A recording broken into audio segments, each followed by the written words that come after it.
Glad to welcome Gordon McKernan back onto the show. Of course, you can get him at Get Gordon on any social media platforms.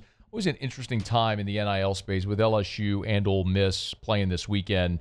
Good time to have that conversation because these are two teams that started on divergent paths with NIL and maybe kind of more mirroring each other now. G, how are you, man? I'm doing great. We appreciate you for making the time. It was interesting. Lane Kiffin earlier today made a comment that three of the highest paid defensive backs in the portal this year were Mansour Delane, A.J. Halsey, Tamarcus Cooley, and LSU got all three of them. How do you feel, as a guy who obviously has been very forthcoming not only with NIL for your business but also in supporting the collective, how do you feel about coaches sort of taking those conversations about NIL and the coffers with the collective stuff public? Well, Lane, he's a professional troll. In those comments, he's certainly trolling us, right? And the two part of it is we're getting the best guys, we're buying them. And then secondly, oh, and by the way, they're finally starting to coach over there a little bit, right? So it's a double slap at us. And if you think back 2 years ago, didn't Ole Miss have the most expensive roster in terms of what they tried to go all in for that 1 year? They did last year to win it all. So it's interesting that he's taking a shot at us for what we spent when the year before when they just, blew out the coffers, so to speak. But it's just part of the game now. But, you want to be careful getting into a battle of wits, kind of like from Princess Bride with Lane Kiffin, because it usually doesn't end well. So marriage is what brings us together to that great That's movie. right. What That's a great reference. Right.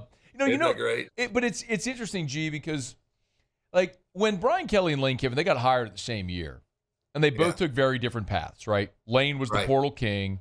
Kelly was, we're going to build through the high school ranks, supplement through the portal.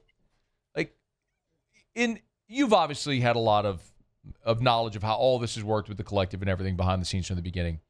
At what point do you agree that LSU and Ole Miss are sort of taking divergent paths now? They certainly did for a while, and BK, to his credit, recognized that while traditionally it works to build it through the high schools, it had all changed. And I give him credit for changing some of his philosophy and his processes in order to meet the new dynamic that exists out there. And he's doing that. And so for him to go out and really attack the portal and beat Lane and others at that game with some good donations by donors in the collective. My hat's off to him, and you're seeing it on the field, and that's why Lane is taking these shots, right? He wasn't taking these shots at us last year because he recognizes we're fundamentally a different team this year. When do you think that changed for Kelly? Was there a moment where you think that changed for Kelly? Man, that's a great question. I'd love to ask him that. I'll remember to ask him that if you remind me. Yeah. I don't know, but it's evident. I think last season he was, I don't want to say floundering through the season, but man, we just seemed like we were neutral a lot. Yeah. And I think he recognized I don't have the horses to compete. He just didn't on defense particularly. Gee, I was told the roster last year, LSU spent about $5.5 million. I don't know if you know a different number, but I was told that number was about $5.5 million last year. And Kelly has said this year it's north of 18. I mean, yeah, you're seeing why on the field, right? It's pretty evident, right? Yeah, I mean, it is. It doesn't matter if you're professional basketball, football, wherever now. I mean, you can be the best in the world, you have the best facilities, but you still have to have the players. And I think he recognized that. I'm sorry. Gordon McKernan's with us. You'll get him on Twitter, X, at GetGordon. Of course, go to getgordon.com. Court table as well in Baton Rouge.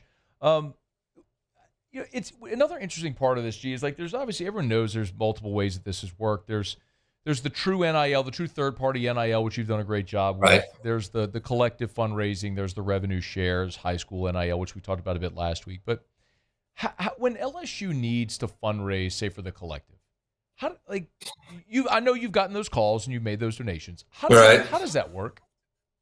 Yeah, well, I think it's like any fundraising you have to do, whether you're fundraising for a political race or you're fundraising to build a new gym at a high school or the YMCA wants to do something. You start from the top down, right? And you go to your big donors first, and you start ratcheting it down. You try to energize the base below it, and then make it grassroots. And that's kind of what they did. But fortunately, there were just some donors that stepped in early and committed some money early, which allowed them to really push it out and do some matching donations. And BK came in there and did his part. So it's a collective, and I don't mean the collective, but a collective effort amongst lots of people. And you've got to do it. And what really, you'd rather, like any political fundraising, you'd rather have 1,000 people giving $1,000 than, 2 guys giving $1 million or whatever that equals. You know what I'm saying? Yeah, and that's what's starting to happen. Scott Woodward, to his credit, unveiled that and did that. So we did get a fair amount of money also from the everyday fan. Would you get a call, like, for example, would you get a call saying, Gordon, we want to sign this player X and we need $100,000?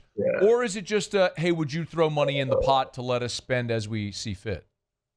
All the above. All the above. It happens that we need money for the collective. Yesterday, phone calls.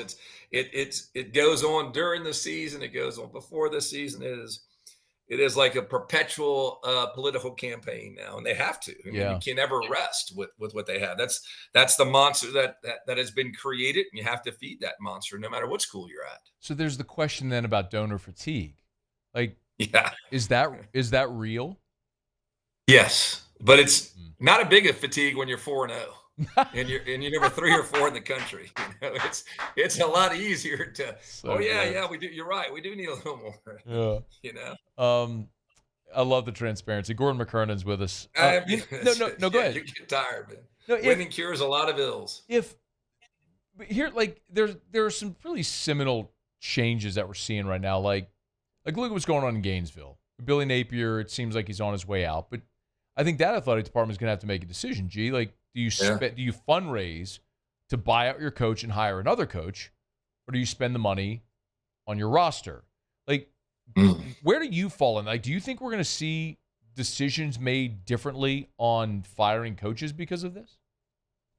Yeah, I do, and not every institution has the ability, like Texas A&M they did with Jimbo, to write those big checks, right? And they're handicapped. And so a Napier who may have a $70 million buyout, they may just have to struggle along till they can get it a little bit better, down to 40 or 50, and then work out a deal payment over years. So it's dangerous time for a program to invest that much money in the coach. And also you're taking away $20 million from your athletic budget, and you have to pay all the players. You certainly need people who are watching the dollars and figuring that out. I don't have an answer. I don't know how some of these schools are going to do it, to be honest. You know what I'll be so interested to see is if they start to structure deals differently for coaches. I don't know if they can. Because would a coach leave their current job to take a job without the security blanket of a buyout? The safety net, if this doesn't go well, I'm still going to get paid.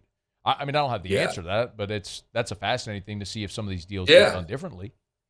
Yeah, you're right. The pendulum may swing back a little bit more to the institution and away from the coach at some point because of these things. And that will be interesting to see. But I can't imagine it gets much greater than that, than where we are, the $10 million, $100 million, $10 million, 10-year, $100 million contracts that we're seeing left and right now. That's interesting. I hadn't thought about that. You saw LSU's not going to play Bama every year. How you feel about that?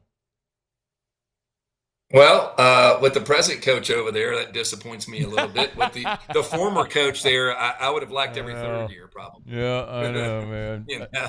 Someone tweeted me earlier today who said, we had to sit there and suffer through Nick's entire dynasty, and now he's gone, and they don't have to play him every year. I know, it's just so different. The swagger and the intensity and all that. It's a different Alabama football program now. It'll be interesting to see. They go to Georgia this week. One guy, what he can do, right? He's the best ever.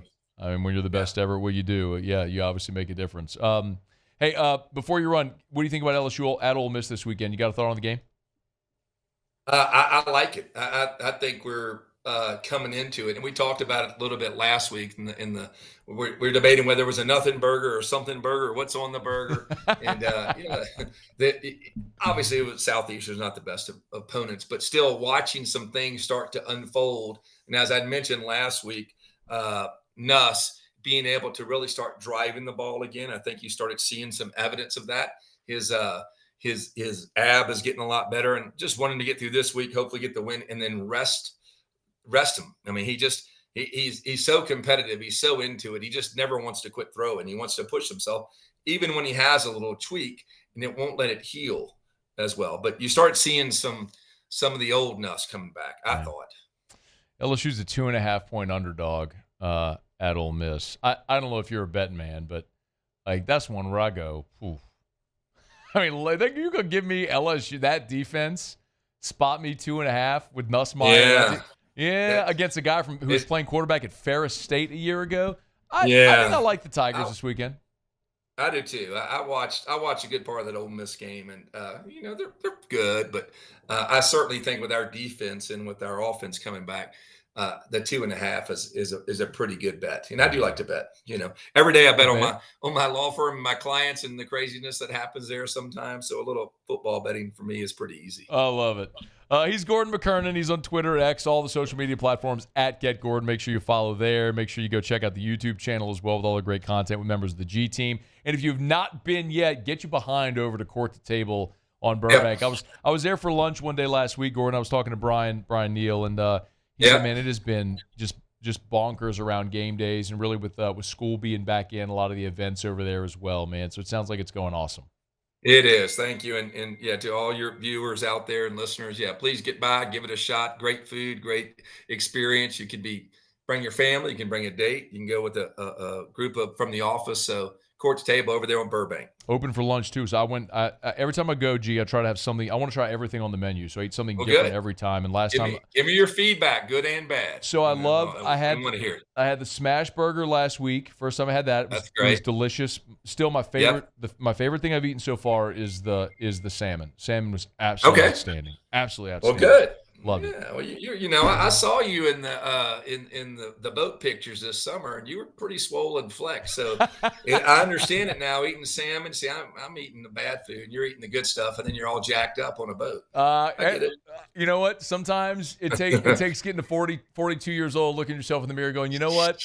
Going a bad direction, man. Let's turn this boat around. But you're looking great, man. Thanks, you're man. doing great. I appreciate it. Gordon McKernan, hey, man, appreciate the time. Thanks so much, man. Thank you. All right. Bye-bye. That's Gordon McKernan. You'll get him on all the socials at GetGordon. It's great perspective. I mean, he's at the forefront of everything LSU's doing in this era. He's going to give me 10 minutes. I'll pick his brain for 10 minutes every week he'll let me. Hey, thanks so much for watching. Please leave your comments. I love to interact. And be sure to hit the red subscribe button below.